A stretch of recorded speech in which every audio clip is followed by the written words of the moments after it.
Hello and welcome to another episode of the BoKcast, the music podcast.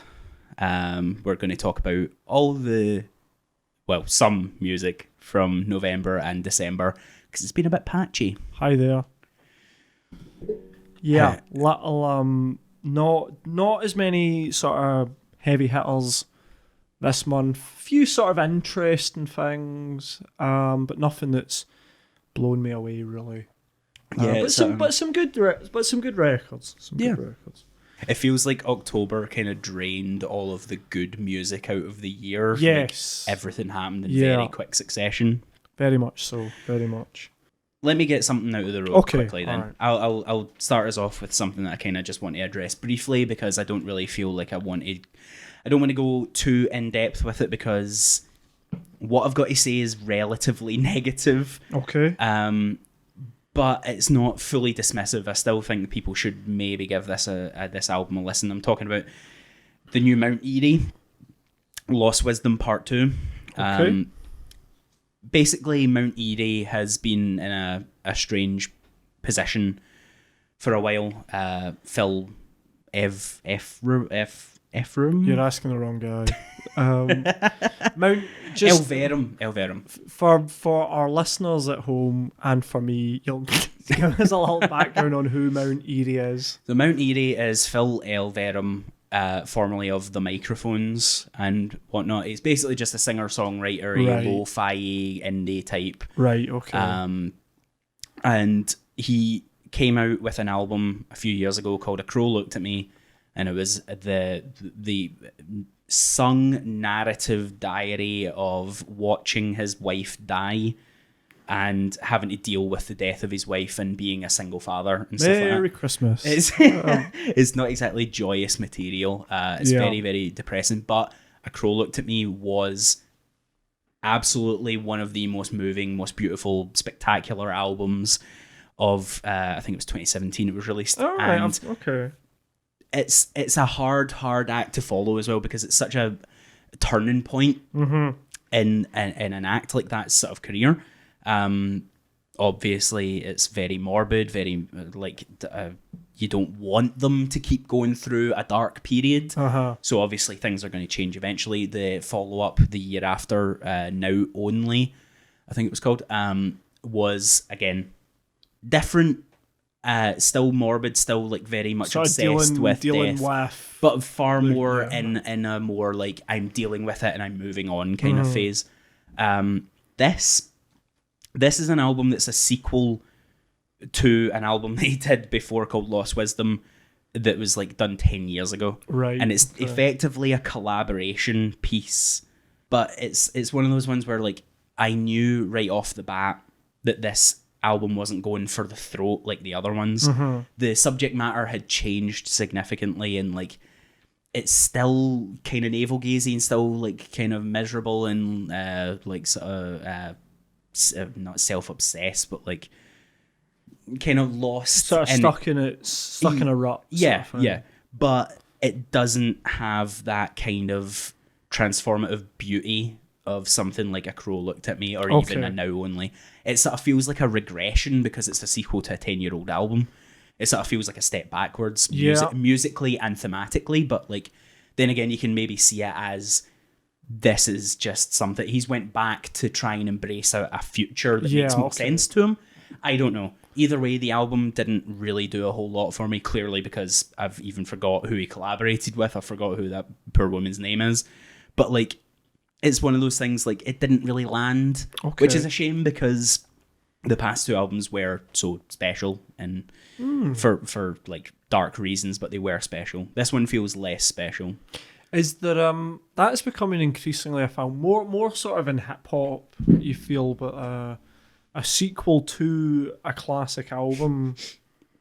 Marshall Mathers LP Part 2. Yeah, which is look, if we're gonna talk about the worst albums of the decade, it's in there. It's but yeah, I'm just trying to think whether there's any specific sequel, not like a thematic sequel or anything like that, but a specific sequel to an older album that is good. Yeah.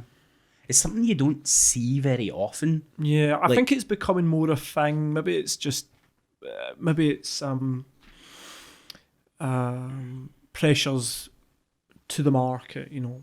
Your best work is behind you. I'm going to release Only Built for Cuban Links 2, which is okay, but I don't know. I don't know where I'm going with this, but I don't know if there's any specifically as part 2 that is as good. If you can think of a specific sequel album, put it in the comments, baby. Yeah. It's never worked trying to get people to comment. I mean, the call to action thing is like an established thing for YouTube, like actually calling to action your viewer base, whatever, to try and engage in some way. It's because we're not offering a discount on a NordVPN or something.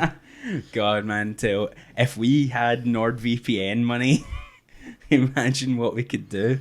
I know. I mean, we would literally just be doing the exact same thing, except we'd probably have cameras and like do like a shot, reverse shot kind of like video setup. Yeah. People don't need to see my face. The cartoon is much more handsome than me in real life. I mean, that's the thing as well. It's like I almost always am a fucking wreck during these recording sessions because either I've like woken up an hour before we record, or I'm coming home from work. In this case, it's like I'm home for work maybe an hour and a half, and I just put my fucking sweatpants on and I want to sit like a slob and drink beer and talk about music. My cartoon face for the channel or for the podcast has a fuller beard and isn't grey haired, so I appreciate the cartoon more. That's the thing, I'm going to have to update those portraits because I don't have a big daft beard anymore and I'm fully bald. And by choice. I've shaved my head, I've shaved my beard, except for my mustache, I've kept that. And it's a good looking mustache. I'm going to have to keep it up. I like this look. Mustaches aren't, they feel, do you think the mustache has suffered because of Movember? Obviously, yes. There's an awareness of mustaches, but then people that are coming up that maybe never grew up with mustaches in the background. I think mustaches it's become a sort of fad thing. It's like it's a 1 month hairstyle. There's that, and then there's the other end of the spectrum where they come across as something that a sex pervert would have. Yeah, and possibly slash hipsterism. Yeah. Certain... Hipsterism has sort of toxified it, where it's like everyone has like the mustache that's like kind of almost got that curve to it, where they've clearly put like beard oil in it and shit like that. And that's not really my bag. I just want a fucking stupid mustache with a little tuft, and that's how I want to look. Yeah, you sort of like a new metaler that has learned to shave off some of. Yeah. I want to look like a slightly more cultivated new metaler, which it's a low bar I've set for myself. Very low bar. I really should be able to achieve that going forward, I'm sure. Right. Do you want to talk about anything on your own, or do you want to talk about DJ Shadow? Let's go for DJ Shadow. Cool. Do you remember the DJ Shadow album that came out in November called Our Pathetic Age? I've got vague recollections of it. No, I don't remember it either. It was 90 minutes long. Yeah. And the first disc was entirely instrumental or made up of the samples. Mm-hmm. And the second disc was where all the featurings happened. And I have no memory of any of it. I know I didn't hate it. Yeah. I just was bored. What were your thoughts? It's pretty much exactly the same. All I can say is like, as a quantifier at least, not the biggest DJ Shadow fan. I know he's done some amazing stuff, and the first 2 albums are great. Yeah, and I've loved some of his collaborations. Like I fucking love Nobody Speak, the one that he did with Run the Jewels. I love the one that he did, a horror show, the one that he did with Danny Brown, that came out of fucking left field. That's apparently really had an EP and he had some features on it, and Danny Brown was one of them, and that fucking song slaps. Well, he's sort of, but he's a sort of frustrating artist, because the production is on some of this record, the production's really there and it sort of slaps. But because it's 90 odd minutes, it sort of gets lost in the sort of the pile up. Yeah.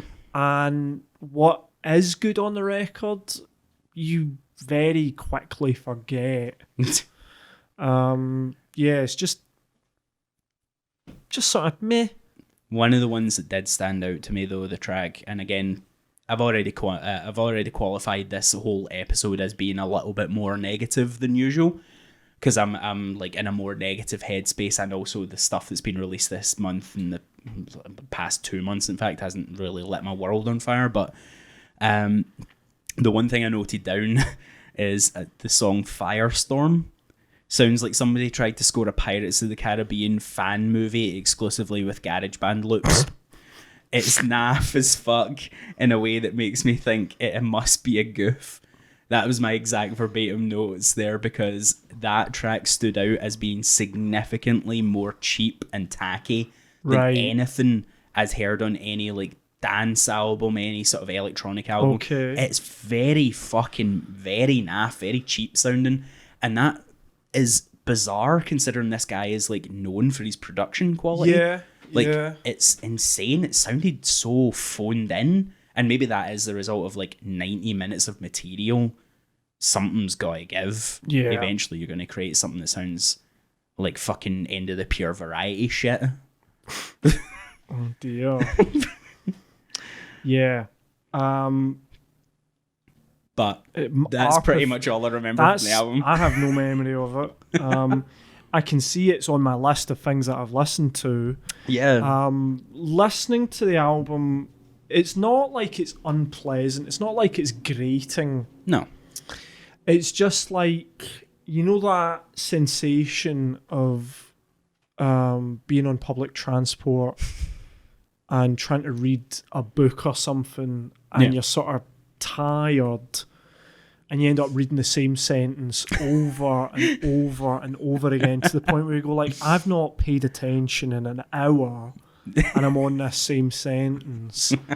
So you just decide, I'm sort of done with a book. That's what the sort of sensation is like with this album. Pretty much completely forgettable and innocuous, and going to be forgotten by time. And speaking of, this might be a runner here. John, do you remember the new Beck album, Hyperspace? Because I know I listened to it as well. I genuinely gave it what can only be described as a quarter-arsed listen. Yeah, I listened to it and I have no memory of it either. Yeah. Beck is another one of those artists, maybe much like DJ Shadow. Maybe this is entirely unfair, but every album since around about 2000 has been trash. Oh, come on. Boring fucking... You didn't like fucking Guero or whatever the fuck it was called? Nah. No, I didn't. I quite liked. It's like DJ Shadow, and like some of the singles were alright. Yeah, like E Pro, I think was the right. That's from the one before. Was that it? One. Oh, no, wait. No, maybe I'm getting that wrong. I think I'm thinking of like Cell Phones Dead and stuff. Tell us like in that. the comments if you're either way. For wrong. You're right. E Pro and stuff like that. That was okay. They right? stand out as being good. I loved Gamma Ray from Modern Guilt. Oh yeah, that was okay. Yeah, that's a great song. That was Gamma alright. Ray. And like everything else is just so fucking forgettable. Like it's and I know everyone fucking loved that one last year or the year before. What the fuck was it called? Colours. Oh, that was Colours. That was boring. A lot of people fucking loved that album, and I don't get it. It's so fucking dull. It's boring, man. Is that the one that won the Grammy or something? Yeah. And it's like that just goes to show you it won a Grammy. That's how fucking clinical and like perfectly acceptable that music was. If you're winning Grammys, generally you've made something that's digestible, which means it's boring. Yeah, it's like the majority of Oscar wins don't go to the genuine best film. It goes to one that was It's the one it's the one that tickles that little part of the fucking brain of the old white guys that vote for it. So you're saying that Beck is like the Driving Miss Daisy of, or the Green Book of... Oh yeah, he's the Green Book of music. Yeah, absolutely. He's the Green Book of indie rock landfill. Okay. Oh, that's a shame. Because you know, some of those early albums in the 90s where he was just ripping off the production of Paul's Boutique was they you know, and throwing some fucking shade. In fairness to him, Odeley's great, right? I loved it when I was 9 or 8. And it's that's not that's not meant to be dismissive, right? It was good at 9 or 8, and it's one that I will periodically come back to. That wasn't meant to be as shady as it was. Fucking your claws have came out in this episode, man. You're fucking savaging people. It's this one beer. But yeah, Odeley's great, and then there's like one or two around about that point. Maybe even Modern Guilt is quite good. I mean, that's like mid to late 2000s. Is that like 2001 or 2 or something? I think it was later than that. Is it? Yeah. Fuck. I think the one with Cell Phones Dead is in the early 2000s. I can't remember what the fucking album's called. Basically... Information Age or something like that, I'm pretty sure it's called. And it's the one that had all the stickers as the cover. Oh, no, I didn't like that one, no. No. I liked it. What's the album cover where it's just like some cunt's feet? Yeah, that's Modern Guilt. No, was it that one I liked then? I don't know. Modern Guilt is the one with Gamma Ray on it. It's the picture of the guy's feet. And that one's got the stickers? No, that's the one before. I think Odeley's pretty good. I must admit I've not listened to it, and I used to listen to it more frequently. But then 9/11 happened, and I just couldn't bring myself to the innocence flew away. The innocence was gone. You can cut that bit out, or you can keep it. It's up to you. I'm keeping the 9/11 joke.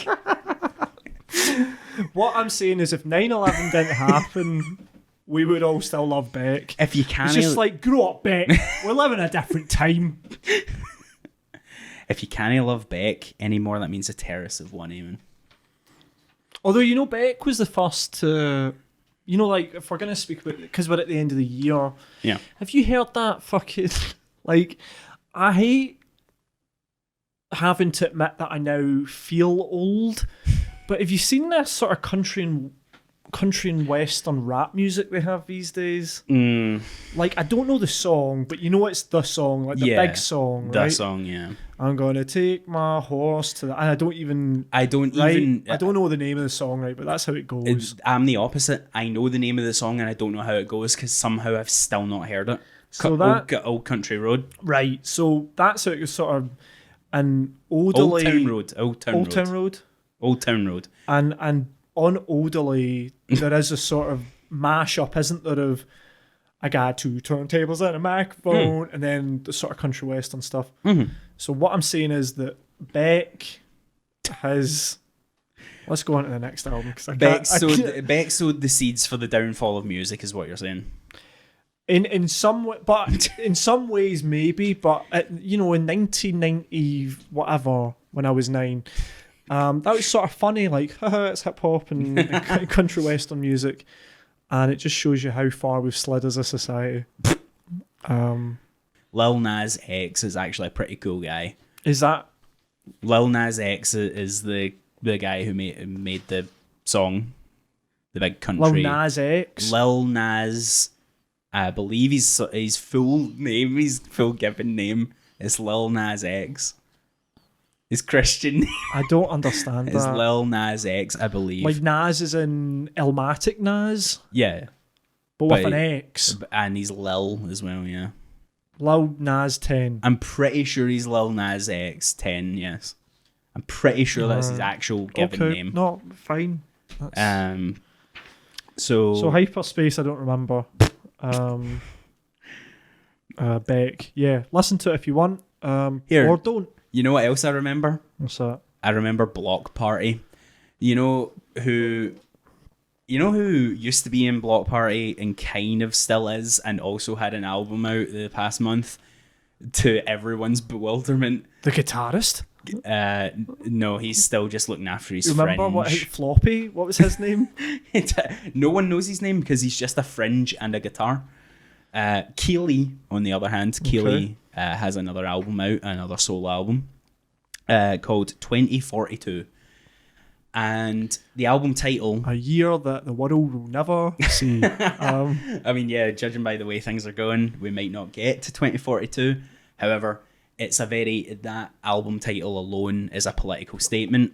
It's the year that apparently it's projected that the British Isles will no longer be a majority white country. Okay. It's the what people are projecting will be the year where quote unquote minorities overtake the white British majority. Okay. And the whole album is basically a kind of it's delving into Kele's wheelhouse of like sexual, like social, political, everything you could hope for Kele, because Kele is actually a very socially aware person. He's a gay black man trying to make dance indie stuff, and some of it has been a little bit more on the nose than others, and this is very much him on the nose as on the nose can be. Okay. It's not bad. The album isn't bad. It's confusing. All right. Okay. Like sonically confusing. Yes, it's all over the place. There's like world music influences mixed in clunkily, like not mixed in fact, it's like sitting in shoulder to shoulder with like very bog standard indie electronica stuff. Okay. So they don't mesh. They're not blended properly. It's almost like he's taken a mishmash of songs, some of which he's just decided to make bog standard indie stuff, and then the other ones he's decided to go on like this weird sonic musical world music journey. Right. It doesn't quite hang together, and the political statements are you can totally sympathize with them, but they do seem a little bit kind of undermined by the toothlessness of the music itself. Like the actual album doesn't feel like it's got any ferocity or bite, so like the political statements kind of get lost, right? Okay. in this confusing morass that he's created.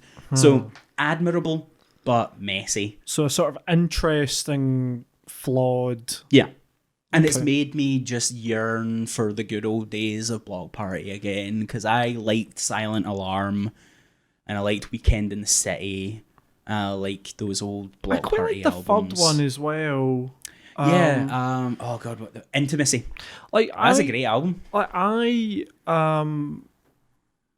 maybe it's because we're coming to the end of the decade. Like I'm more reflective on music at the start of the decade compared to now, and I, as you can attest, very quickly went off indie. Oh yeah. Before a lot of people went off it. Yeah. And I think the reason you had the Block Party album is because I gave you it. Yep, you gave me your copy of Silent Alarm. Yeah. I had it, I liked it, and then I got fed up with it. I think there was a lot of indie at the time, and I just sort of But they're the ones that, if I was to go back and listen to the sort of mid-2000s guitar indie landfill, they're the ones that really stand out. Them and maybe the first two Franz Ferdinand albums. And there's some other bands, but they were the ones that were like, I would go back to them and then go, oh no, I like them. I'd go back for the third Franz Ferdinand album as well. I don't even really remember it. So I'd need to re-listen to it. Some really fun stuff on it. But yeah, like you're right. Like Block Party is absolutely one of those like standout examples of indie stuff that they want like the Pigeon Detectives or all those bands that were named after animals with a "the" at the start. Oh god, the one that really fucks me up, the one that I hate maybe the most out of all of them, is the HAQQs. Oh God, yeah. Because Yeah, because I of that remember one song. She moves in her own way. That was annoying. I fucking hate that song. I hate it so really, fucking much. That was really poor. It was everywhere as well. It still is. People still fucking listen to it. It's like that dancing in the moonlight. It's like that fucking song that I fucking hate. Yeah, but what's happened now though is that we're 30. Okay. Yeah. People of our generation are now reaching their mid-30s, and because they like that at 13, 14, 15, it's now become sort of as embarrassing as the dad rock stuff was when we were teenagers. It's like our dads and our older cousins maybe were into sort of, they were nostalgic whilst we were teenagers for the stuff in the 80s. Mm-hmm. And our generation has come of age whereby we're now reminiscing about shit music from our own youth. Which there's a lot. I mean, if anything with this podcast, what we sort of wanted to do with it, I guess, was just to go, there is still good music out there. Yeah. You can be in your 30s and not listen to the HAQQs. Yeah. And also it's to challenge ourselves to not fall into that trap. Yeah. To not become these wanks that just sit about and wax nostalgic about how good music used to be and how everything's bad now. Yeah, I mean, I have no nostalgia for my own past whatsoever outside of remembering pre-9/11 Beck. But music before 9/11 was objectively better. Yeah. Clearly. But yeah. I don't know where I was going with that tangent, but it might be interesting enough to stay in the edit. Yeah, it ultimately comes down to the idea of like we suffered through the worst of the indie landfill generation, and now I'm in no way nostalgic for it. No, absolutely not. There's a lot of nostalgia, maybe misplaced nostalgia, for the horrors of new metal and emo, and we'll get on to My Chemical Romance later. But I don't, like the shit music that I was into. Mm-hmm. I don't still love it. No, now I'm at an age where I go like, no, it was objectively shit. I can't. Yeah. Whereas I think, and there's nothing wrong with that in some ways. If you like it, fine. Yeah. But yeah. I can't listen to Static X. But that's the thing. I even liked that band. Like I did like that band when I was a dumb teenager. But I can listen to that now and I can enjoy it for what it is. But I won't sit there and fucking wax lyrical about it. I won't try and preach and pretend that it was good just because it was something I grew up on. Yeah. I know that these things are objectively shite, and you need to be able to do that because otherwise you're going to end up with the Rise of Skywalker. And it's one of those things, it's like you need to understand that the past isn't some fucking consecrated, beautiful, like untouchable. You just happen to be younger. Yeah, it's just you were younger, you remember liking it, you grew up with it, whatever. It doesn't mean that the past is some fucking jewel that you can look back on like and just with big watery eyes like, it used to be good back then. It can still be good now. You just need to be able to fucking open your mind and realise that there's other things to like. You can't just like the same shit forever. It's like it's one of the reasons why we're in the mess that we're in. It's because people can't move past their fucking past. Yeah, obsessed with this shit, and it bugs me. I had a fucking tantrum about all the 80s shite a couple of episodes ago, and like how fucking the Stranger Things nostalgia wank of the 80s and 90s and shite like that is ruining media. And it is, because it's just everyone's trapped in this idea that like you need to keep making the Goonies, you have to keep making Ghostbusters, you have to keep making the same shite over and over again, and we end up with absolute dreck as a result. No, so. I know, and in many ways, Lil Nas X is a good thing. Mm-hmm. For me as a 30-year-old man, I don't understand it. I want to be challenged by the new music that comes along. Yeah. Keep making your country western hip hop. And we won't pretend to get it. I won't pretend to get it. If you make a genuinely good country western hip hop album and I happen to listen to it, I will go fair enough. Yeah. Fair enough. So, that tangent aside, what main album do you want to talk about? What's your big standout for... What's any standout for this month? So, there's been a couple of sort of interesting albums. Now we're coming to the end of the year. People are, the journalists and all that are doing their top 10 of the year.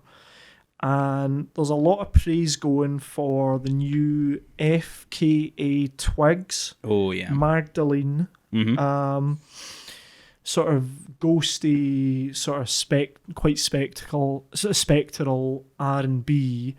And if I'm honest, I don't get the massive critical love for it. Yeah.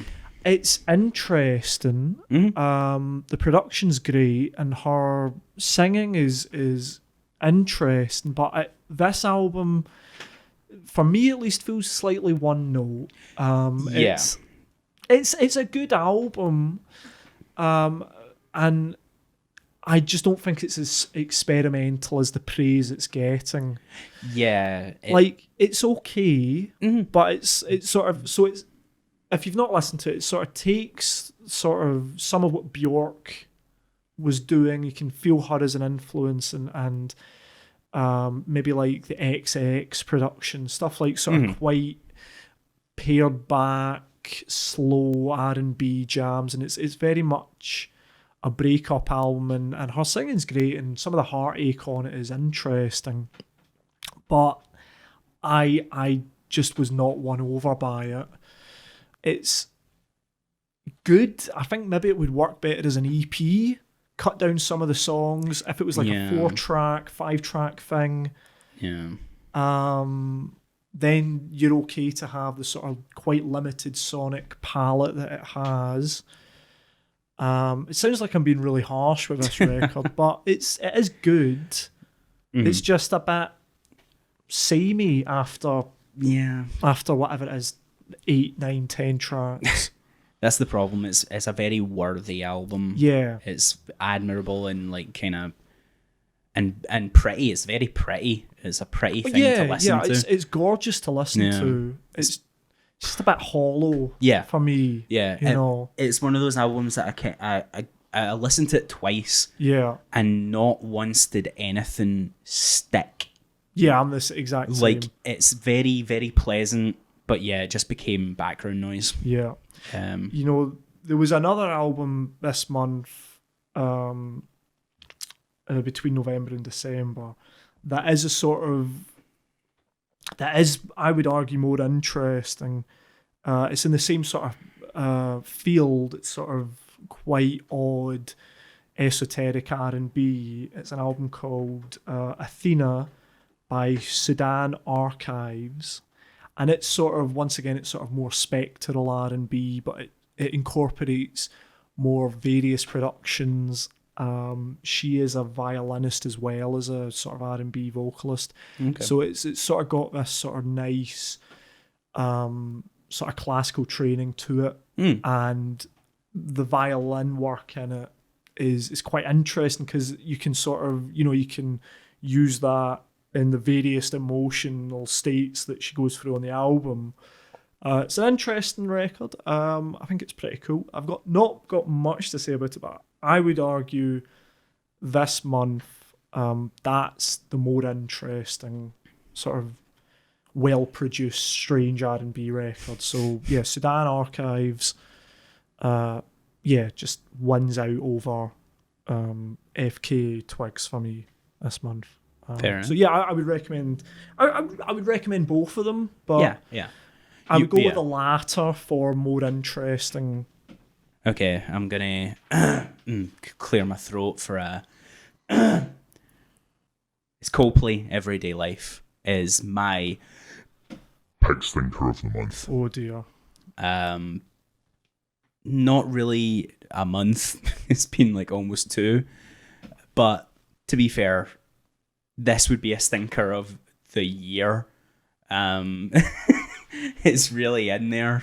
And this is coming from me. I have like slightly more sympathetic Coldplay bones in my body. You don't. You're very Coldplay dismissive. Yeah. Yeah. I gave this an honest to God chance. I tried. I really tried. I listened to it twice, which is no fucking small effort, because here's the kicker. Here's the fucking turn and the prestige here. It's a fucking double album. Oh, Christ. So it gets awarded stinker points for being a double album. Are we in Stadium Arcadium territory here? Abso-fucking-lutely. Oh, but imagine Stadium Arcadium if the Red Hot Chili Peppers went like that. You know what? People really seem to like all this slap bass stuff and all that. Let's just not do that. Let's make a bunch of fucking absolute nonsense, like pseudo world music, pseudo experimental, warbly nonsense for fucking two discs worth of material. I don't know what they were going for, and I don't understand. Coldplay are a very, very big act, very big stadium act. Everyone plays them on the fucking radio. They're all over the radio. I don't know. I think it's 16 tracks. I don't know which of any of these fucking songs are the single.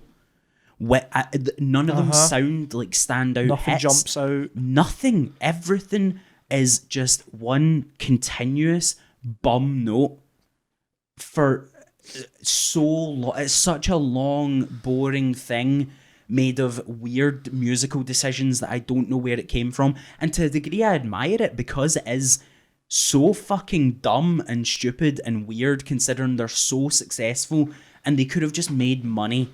They could have, and they're going to make money regardless, because people are idiots and they're going to go and see them no matter what. Yeah. But there's nothing on this album that anyone could grasp and go, this is the banger. This is the big radio banger. There's nothing on this. It's nothing of substance to it at all. And that, my friends, is the new Coldplay album.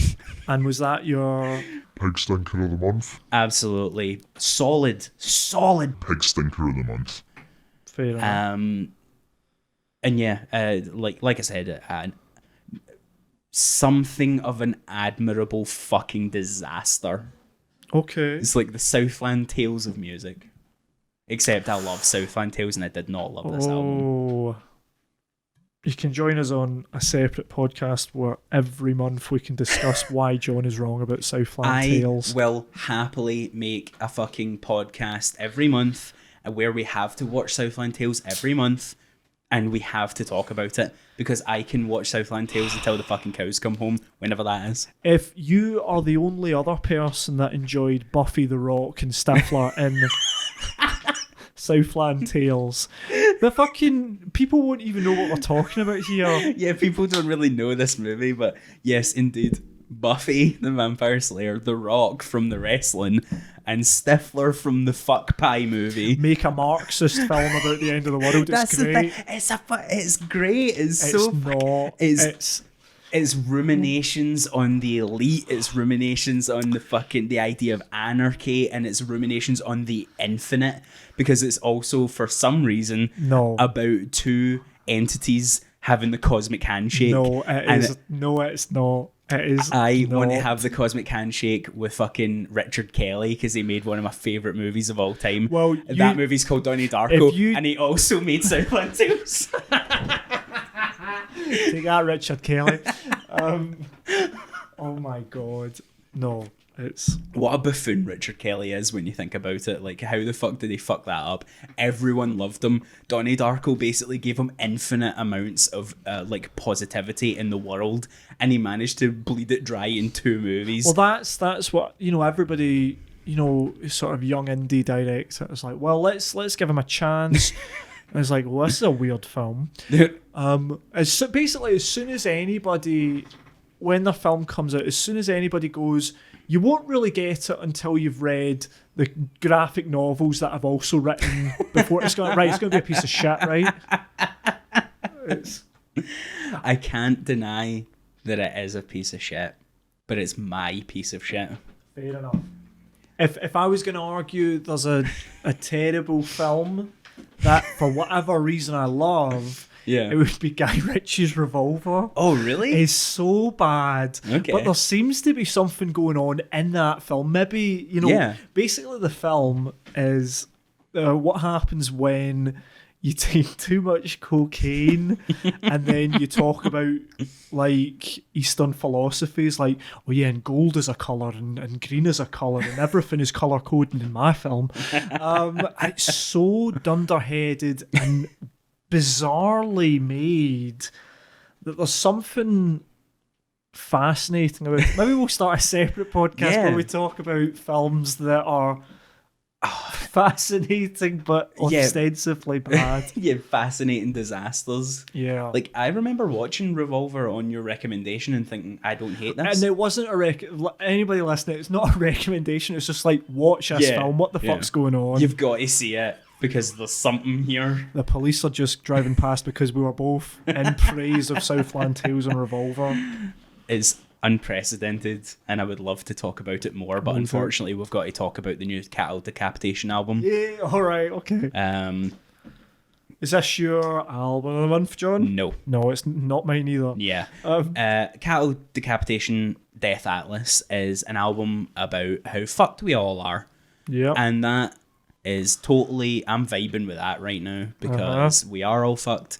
Because don't know about you guys, but kind of feel like we've suffered yet another loss, and it's just one in a long line of losses. So Cattle Decapitation was a very, very welcome little addition to my rotation in the past month because I've just felt so fucking angry, and it was nice to have an album that was as angry as me. Yeah. It is not a great album. Yes. It's very, very solid death metal. Yeah, but nothing more than that. Yeah, I had issues with this album. I thought it was sort of a real mixed bag. I sort of thought it was more interesting than your sort of standard boilerplate death metal, but some of the experiments on it don't work. What was it that has held you back from calling it a great album? Just the fact that it didn't, you know my criteria for great metal. Yeah. Is like the bar was set with things like the Satanist and stuff like that, and like, or if you wanted to go to pure fucking mindless territory and stuff, it's like you could. I would even go like Nails level of like I just wanted to be fucking aggressive and just all out. This album feels like it's trapped somewhere between. Yeah, I'd go with that. It's not. It never once feels like it goes as heavy as it needs to, and yet it also never fully waxes into. It doesn't go. If you're going to be experimental, you want to try a different sound than your typical death metal, you got to really go with it. Yeah, you've got to get into the shoegazy style that like Death Heaven stuff like that would go for. You need to go for something that sort of feels a bit more like cinematic almost. I think, because they've even got the little interludes that almost, you know what it reminded me of though? Yeah. Those little the spoken word interludes. It reminded me of the Second Law and Drones, the two Muse albums, where it's all about like little sound clips and stuff like that to frame the political statements. So they can't make the political statements in the songs because literally all you hear is boo, boo, boo. So you can't make the statements there. You need to make the statements in sound bites in between the songs. So God, just as a little runner now, if you mentioning Drones, there's another one you can put on the worst of the decade. That's a fucking shitter. I love Drones. You're fucking insane. Drones is a great. That's terrible album. Drones was the best Muse album since Black Holes and Revelations. And that says what? I don't know what it says. It's terrible. But guess what? I just said it. It is terrible. Anyway. But yes, Cattle Decapitation. I had the sort of same issues with it. Yeah. For a State of the World album, it doesn't feel as sort of like, right, get up and act on this. Yeah. It feels like more like, oh, this is the state of the world, but we're not really going to invigorate you about it, or just going, oh, we're going to die. Yeah, it's a nihilistic record, a pointlessly nihilistic record. Yeah, and I must admit, his vocals began to, or the more specific type of vocals that you get on this album, where it's sort of slightly higher register, very nasal, almost like my goblin sort of vocals started to grate on me after a while.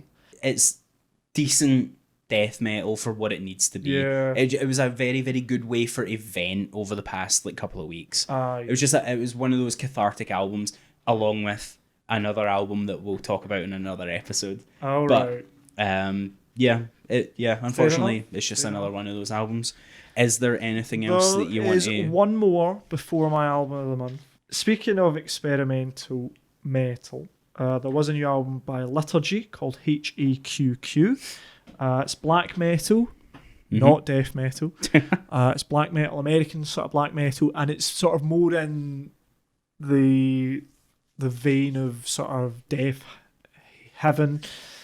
Sort of, it's not the purists black metal. It's very much black metal with jeans and we're wearing t-shirts instead of the corpse paint and the rest of it. And it's a weird album. I quite liked it by the end. Basically what it is it's sort of droney, strange, almost experimentally jazz influenced black metal, but it's got a sort of glitchy electronica running through it. So it's sort of like if someone took a Crystal Castles record and rammed it into a sort of just your typical black metal record. This is sort of where you would get to. It's very strange and very odd, and when I first listened to it, it's very off-putting. First sort of track, I was like, this is... And I like my weird stuff, but this is weird. In terms of metal that I've listened to this year, there has been some good metal. This is very much one of the stranger big releases that I've heard. And it might be off-putting initially, but I would say stick with it. It's pretty cool.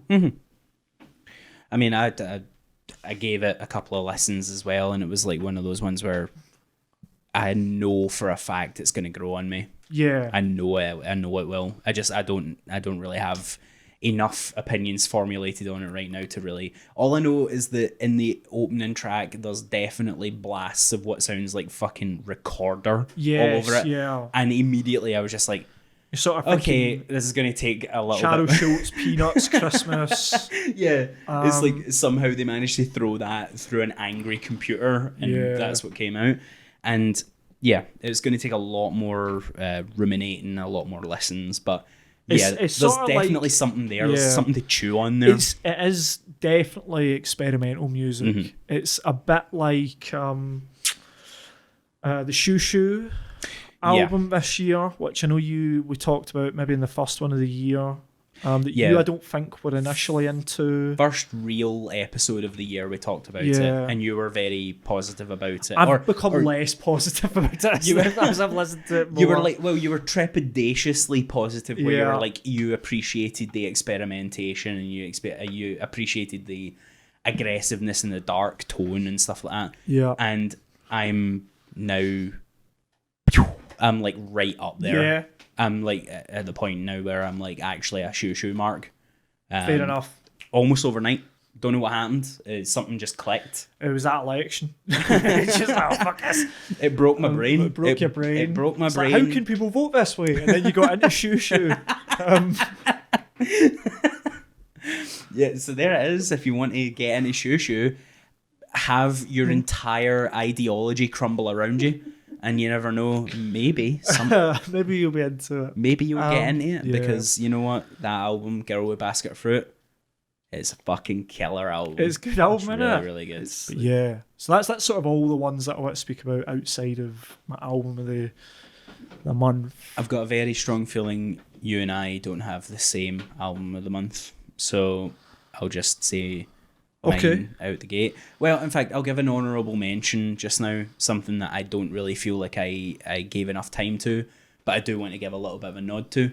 I finally, like a big boy, listened to my first full, all the way through, Czarface record. Oh, right, okay. Because they released a new one. Oh, did they? Okay. Yeah, I can't remember the fucking name of it.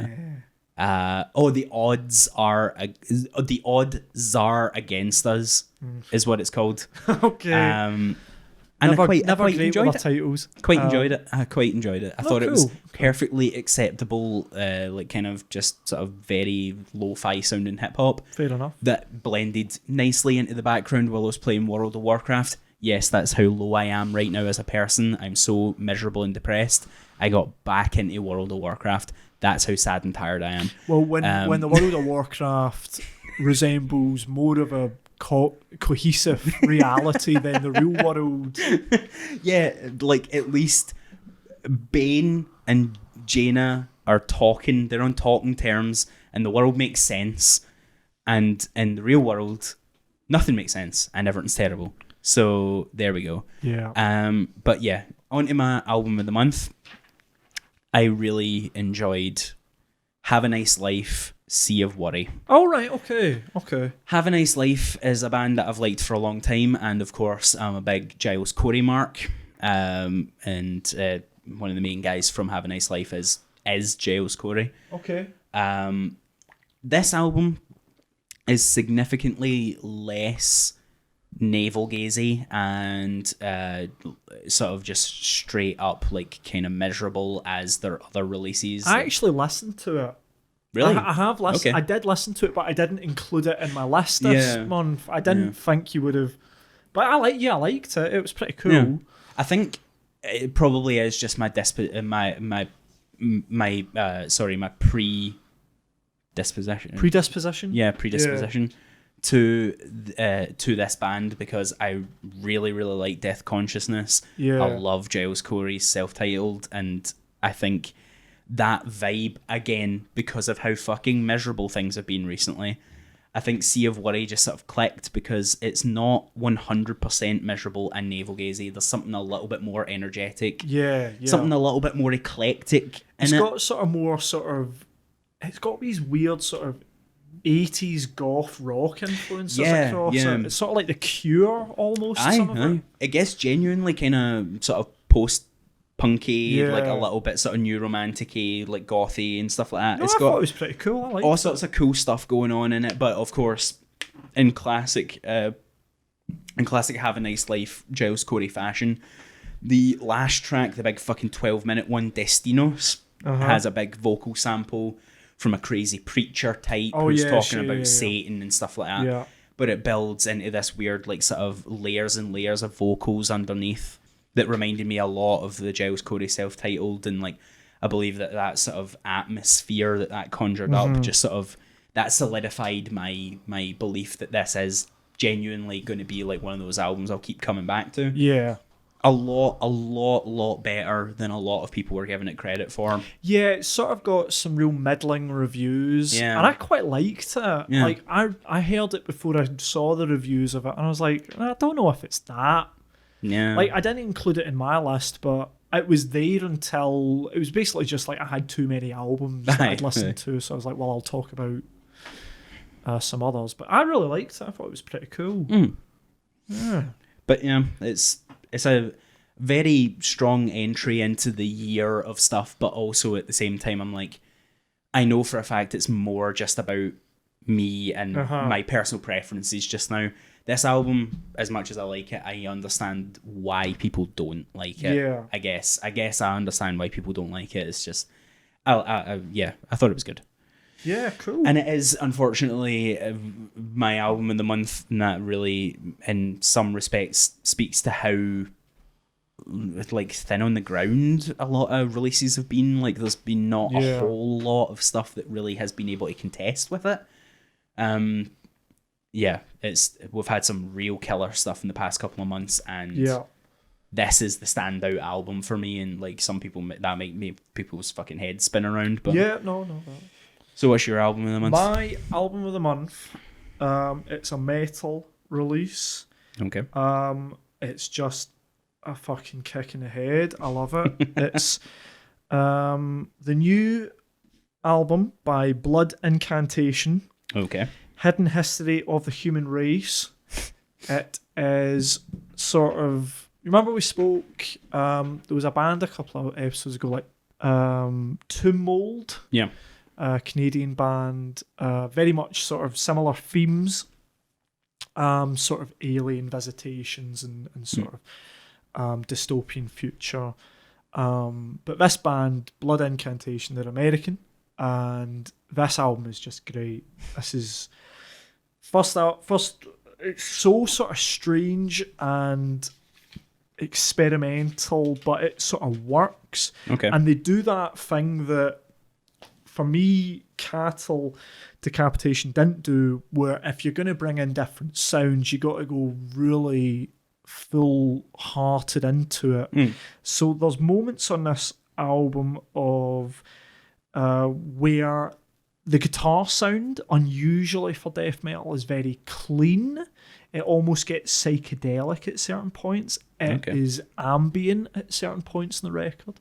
The first song on the album is the sort of the most typical death metal song that you could get on the album. It's not typical in terms of what they're doing with the instrumentation and the rest of it, but it's the sort of one that you could play to just the die-hard death metal heads. It's got elements of sort of early Slayer or thrash metal, maybe sort of a Kill 'Em All Metallica.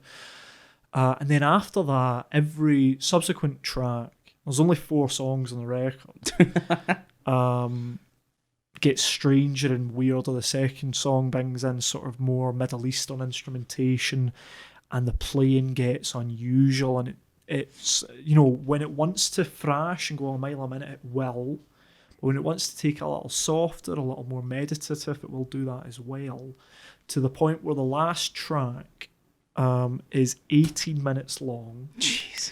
And it goes through... It's more like a suite than a song almost. It goes through different sort of phases. It'll thrash, and then it'll get ambient, and it'll get more meditative, but it's always propulsed along by this sort of great percussion and great bass work. The instrumentation on it is fantastic. It's become a cliche. Every metal album that I listen to in this series, I always say it. So far, it's the best metal album of the year, but this one is, we're in December. There's no other metal album this year that I think has the just sort of balls to just like, let's just go weird. Like, let's just have really paid it back, really strange instrumentation, bring in sort of stranger influences. The diehards that just want some sort of just brutal death metal might not be into this, but I think it's great. It certainly has more ideas on it in less time than Slipknot's latest album or whatever else, the big metal releases this year.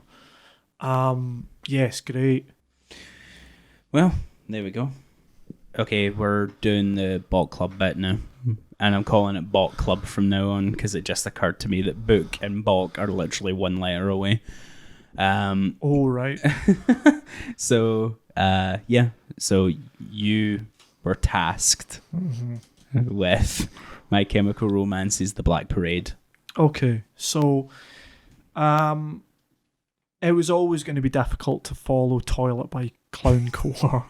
All right. I still listen to your review of that sometimes just to cheer myself up. Clowncore's a great record. I went into My Chemical Romance. I put my teenage hatred for them aside.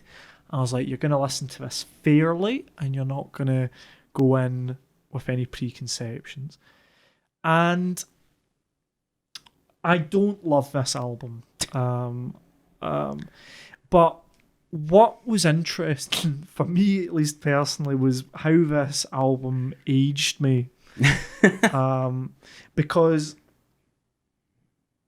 the passion that I hated this album with as a teenager, having not properly listened to it, is disproportionate.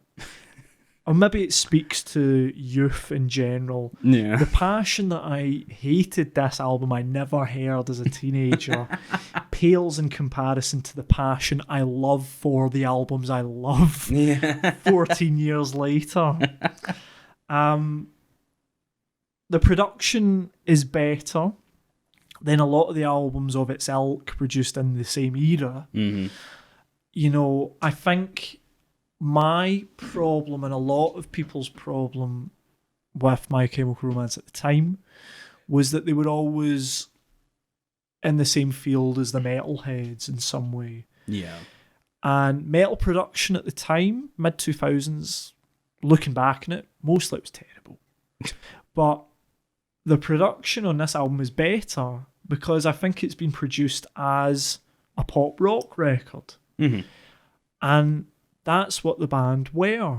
Mm-hmm. You know, they would play to the same audiences as the Download Festival or whatever with the metalheads, but really they're not. Really, my issue with the album, and we'll go into the track by track, and it's just a personal thing. It's not a bad record by any stretch of the imagination. But I don't like sort of pomp or rock operas or anything like that. Like, I hate Queen. Yeah. Anything like that. And the influences of Queen and rock operas on this album, it being a concept album, the rest of it just rubbed me up the wrong way. Yeah. The first song's called The End. I wish it was. A little joke for you there. But yeah, it sort of sets out this theme. It's a guy dying. Yeah. And it's going to be the story of him effectively, I guess, joining this Black Parade. Because the Black Parade is which death. is death, right? Yeah. It's real clever. The second song, Dead, ! And this is where I listened to this album with the ears of a 30-year-old. I basically figured out that this sounds like teenage music for teenagers. So it didn't really affect me in any way, really. There's a lot of sort of guitar noodliness on it and a lot of la la la la la on it that I was annoyed by. But yeah, fine, whatever. This is How I Disappear. This is a sort of attempt at a heavier sound. And looking at it all these years later, the emo sort of vernacular that they're very strongly identified with now seems very quaint and less annoying than I would have thought possible, in all honesty. The album continues with The Sharpest Lives, which is another sort of typical song structure. My issue with them listening to it, having never listened to them, is a lot of the songs are quite repetitive. There's an expectation of a huge chorus coming up after a more sort of la la la la la sort of thing before it crashes into a big thing, and then it's very emotionally overwrought and it's sort of bleeding with this sort of teenage passion. And you're fine if you're into that. You've got 14 versions of that, but it just sort of sounds quite samey after a while for me. Welcome to the Black Parade is the big single. It has this sort of plinky piano that is so emotionally overwrought it is pure cheese. And then the biggest offence on this song is this sort of terrible sub-slash from Guns N' Roses guitar work that happens in the middle of it. You know, you can just imagine sort of My Chemical Romance outside a church after Axl Rose has got married, and it's just fucking awful. And then it goes into a sort of punk pop chorus, sort of chug along things. And this was the biggest thing in the album that I didn't like. I still hate this single. I hated it at the time, and I still don't like it. Yeah. The next one is I Don't Love You, which is a sort of more somber thing. Once again, the theatrics very much stay the same. There's another... I would have spaced these two songs apart. There's another sort of cliched hair metal riffage in the middle. And yeah, it's sort of another... Yeah, it's sort of similar to the last track. House of Wolves... rumbling, very Misfits-like. Cancer follows that. This is like the ballad.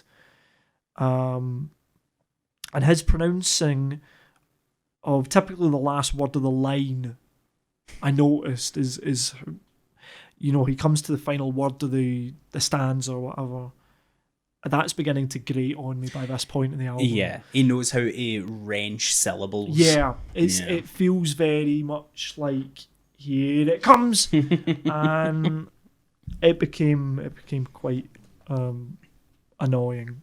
Mama is a sort of Gogol Bordello attempt, sort of more gypsy punk sort of thing. It's maybe the most fun song it's okay, on the album. I would go with that. It's probably the most fun. Sleep is, to my ears at least, the instrumental on it sounds exactly like Eel's Novocaine for the Soul. And I like Novocaine for the Soul by Eels. So coincidentally, I like this song the best. Then you have Teenagers, which is the only thing I've written for this is as annoying as it was in 2006. And then you've got a couple of tracks at the end, Disenchanted, Famous Last Words, and then a hidden track called Blood. They're all sort of okay. Yeah.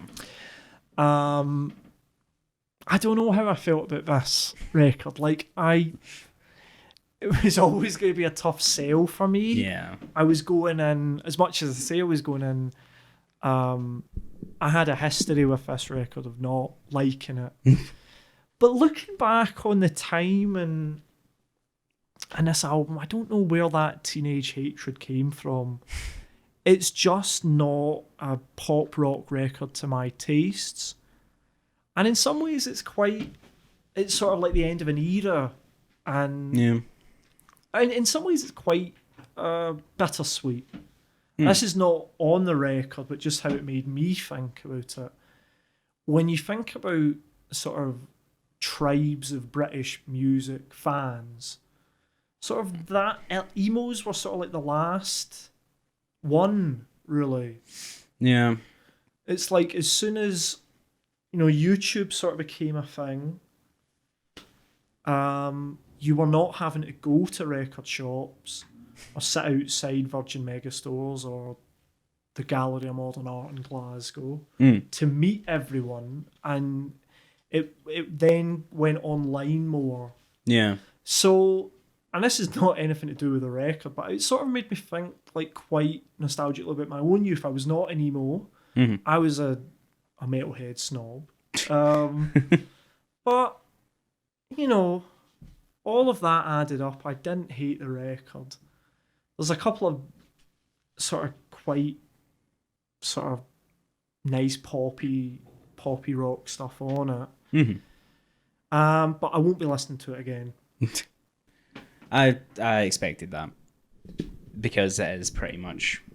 It's such a product of its era, and like. Have you listened to it recently? Do you? Because I'd be interested in.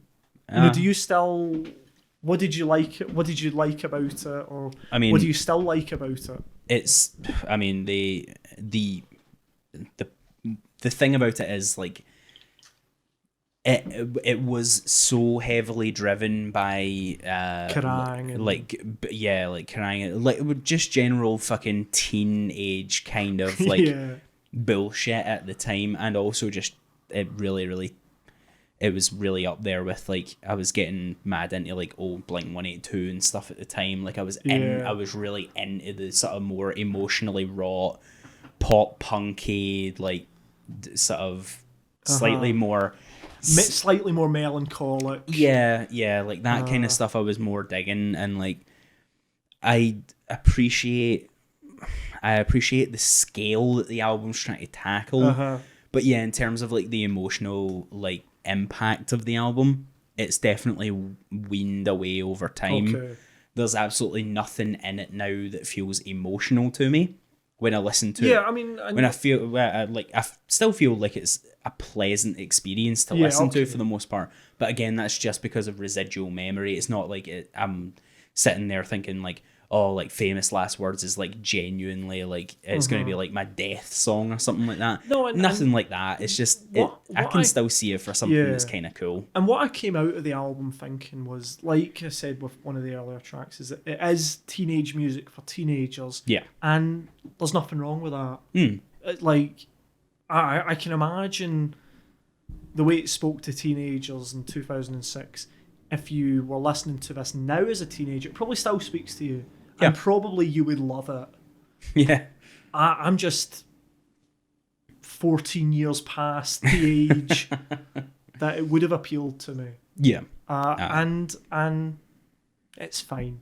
it's fine. Yeah, it's a good way to sum up. It's a perfectly competent pop punk album. Yeah. Speaking of That Was Okay. Oh. Alice Coltrane's Journey in Satchidananda. I never guessed Satchidananda. Right, yeah. Satchidananda. There we go. Moving on. There was always going to be a moment where I had to give you a jazz record, so I thought, well, what could we go with? At least you did me the courtesy of giving me the most fucking like stripped back accessible jazz album that I think anyone could possibly have given someone, because it's mostly driven by drums, double bass, harp, a lot of harp on this, and a little bit of brass, and mostly it's all about her harp playing and it's all about her piano playing. Yes, yeah. And the album's kind of split in two. First two tracks are very harp driven, and then like it goes a little bit more piano for a couple of tracks, and then it gets back into the harp and stuff like that. The harp tracks, I'll just do the track by track because it all reflects in like what I was thinking. So first track is the title track, Journey in I never get it right either. But I just got it right. Satchidananda. I can get it right. I know I can get it right. Title track opens with this like plodding bass line, very, very bog standard, like kind of like, you know how you would imagine any jazz album to start is with a walking double bass line. Boom, boom, boom, boom, boom. Yeah, okay, yeah. Much fucking slower than that. It's plodding. But then all of this lush instrumentation starts to build up, and it's like, it's not a big band that she's working with, but everything sounds so layered and like so thick and lush and stuff like that. It is a very pleasant experience the whole time you're listening to it, and it's like, I'm not taking away for that. It's like, it is a very pleasant album to listen to. The sax sort of kicks in a couple of minutes in, well, not a couple of minutes, like minute or two in, and starts to like sort of dominate the track. That, and like apparently they were really into sleigh bells in this album, because it feels like there's sleigh bells all over this. Merry Christmas, yeah. But like, it just kind of, obviously a lot of people just associate sleigh bells with Christmas. Yeah. And I find it very jarring when it appears in music. Yeah, I guess. Yeah. But yeah, it's sort of, after a while though, you get used to it, and it's part of the music by a point. There's a lot of intense harp soloing all over it. And it sort of takes control away from the sax. I've never really heard harp playing like that. It's very intense. Yeah. It's all over the fucking place, and she's just going non-stop. So it feels like there's an ocean of harp noise going on at any one time. It's not like sort of classical harp, but or like a dream sequence in like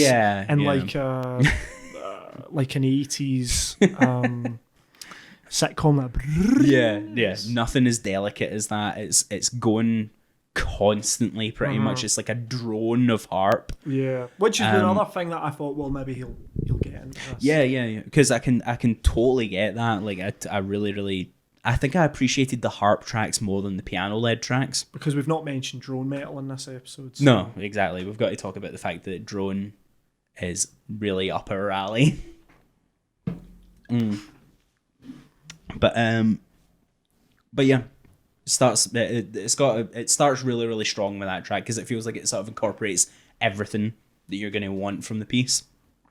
Shiva Loka is the second track. It's got a little bit more spring in its step, more assertive percussion, lots of bells, less floaty, but definitely still a big mood. This is it's just at this point you could tell that the album was going to be this. Yeah. And it doesn't really change from this. Okay, yeah, no, that's exactly what I expected from a jazz album, a classic jazz album where it's like, obviously you can listen to something like The Comet Is Coming. Yeah, less indebted to hip hop or funk. Yeah, you're talking more about pure jazz at this point, and it's like when they've got their fucking mindset on something, they're going to play it to death. Yeah, and that's the point of jazz. Fair enough. Third track, Stopover Bombay. She shifts over to the piano in this track. So the harp lended a lot more of that airy, sort of oceanic, sort of sweeping wall of noise kind of sound. Piano is more classically jazzy. Nothing wrong with it. There's definitely an urgency to the piano that kind of breaks the nice sort of drony, ethereal flow that the music had before. Next track, something about John Coltrane. The piano really shines on this track, but it's got just enough room in between all of the like sort of flourishes of the piano that you hear just how fucking good the percussion and the bass is. Because when the bass is actually let to like sort of let free away from just straight up plodding bass lines and stuff like that, there's some really great bass playing on this album, and some really beautiful like kind of skittering like husky rattly drums, like very classically jazzy, where it's all brushed, it's all done with brushes and stuff like that, so the drums sound very sort of hollow and husky, and like it sounds so organic and real. I don't know, it's just sort of, because it's a live recording as well, it just sort of feels so earthy, something very earthy about it, and like sort of live and like living sounding. And the fact that it's live is like really sort of like, either they just got lightning in a bottle, or it's just like it sounds like it was recorded in a studio. Yeah, it's so clean. Yeah, really clean, except when the harp's really going to town. Then it muddies the mix a bit because the harp's just so intense. Yeah, I'll give you that. But that's not a problem. That's not. It's one of those things. Like the harp dominates those tracks, but that's what she's going for clearly. Then the closer, Iris and Osiris. Harp's back on the final track. It's a long one. It's a very long track. It feels like a sort of combination of all the sort of sounds sort of brought together on all of it. It's a nice sort of like, there's a weird like time signature change done I know the bit you're talking about. Yeah. Done about 2/3 of the way through, and the drums just sort of get a lot more punchy. It breaks down into like a really, really nice clean sort of rhythm change. And then just goes straight for a big harp crescendo at the end to sort of bring everything together. Yeah. A big noisy wave of sound. It is a very, very pleasant album to listen to, and there's a lot going on in it. I admire it, but I won't be listening to it again. Still, isn't it slightly impenetrable? Or? Absolutely not. I would say it's very, very accessible. Right. As far as jazz goes, I'd say this is like... Well, that was my sort of rationale for picking it. I was like... Yeah.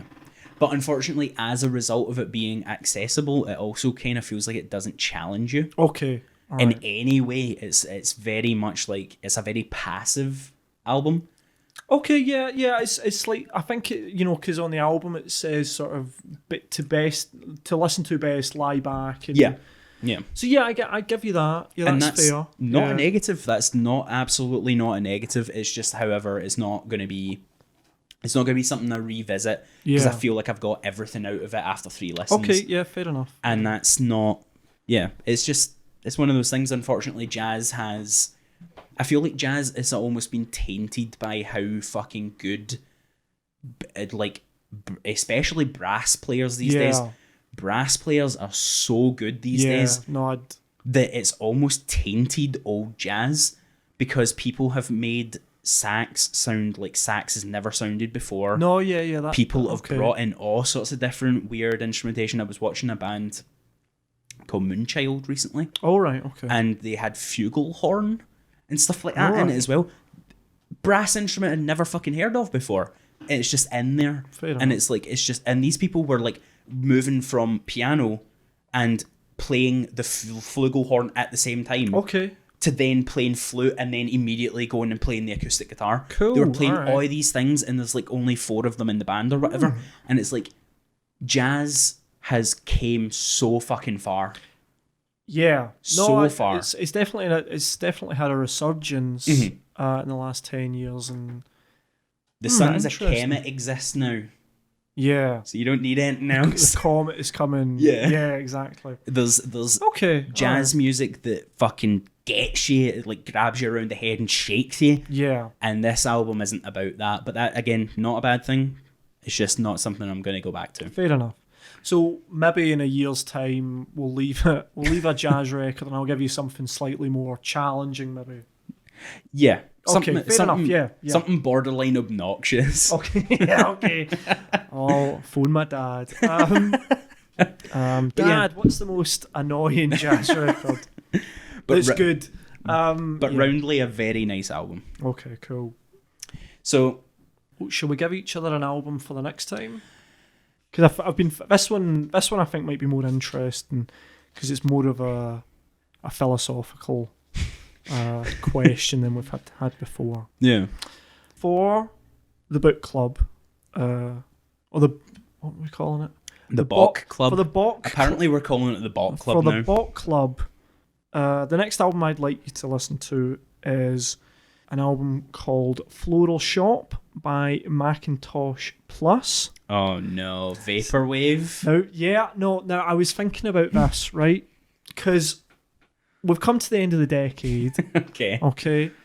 and I too, when I first heard Vaporwave, I was like, okay, it's me, and that's it. Yeah.